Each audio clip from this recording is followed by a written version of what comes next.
Recently, Highland Copper CEO Barry O'Shea went on TV6's The Ryan Report to challenge what he calls misinformation in the market. Understandably, he's peeved that the $50 million taxpayer-funded grant to the proposed Copperwood Mine was blocked twice by the Michigan Senate last year. It's been a little sticky at the Senate. So now he's gearing up for round 3. In the coming days, we'll take on the monumental task of addressing all of the actual disinformation in this interview. But first, in order to better understand what we're dealing with, let's start by asking, who is Barry O'Shea? Born in Ireland. And you have a great Irish name.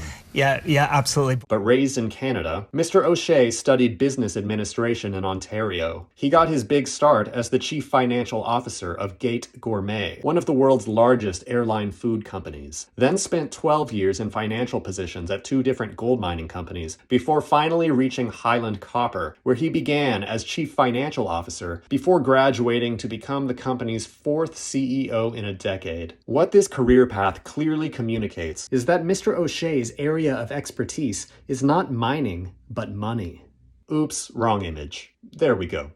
Thus, any public statement he makes is bound to pass through the filter of investor speak. Investor speak reveals itself through innocent but flattering errors, like when he says the mine's copper purity. It's 2% copper content, even though the company's own documents state 1.45%. Investor speak may also come in the form of mind-boggling inaccuracies, like when he says the Michigan grant is needed to upgrade the County Road 519.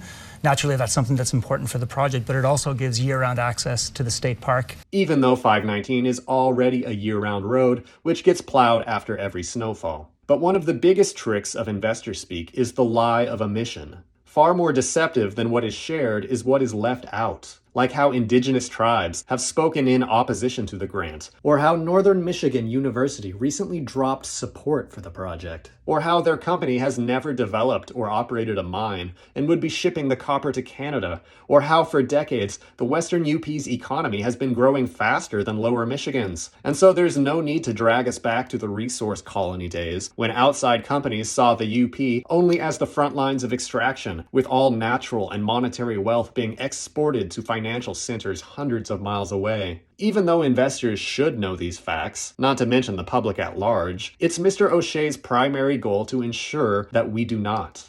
If you want to help counter the 1.45% truth content of this interview, please join us in contacting the members of the Michigan Senate Appropriations Committee. Tell them to stand with a truly pure Michigan. Tell them you don't want a sulfide mine next to Lake Superior and the Porcupine Mountains. Tell them no taxpayer dollars for Copperwood.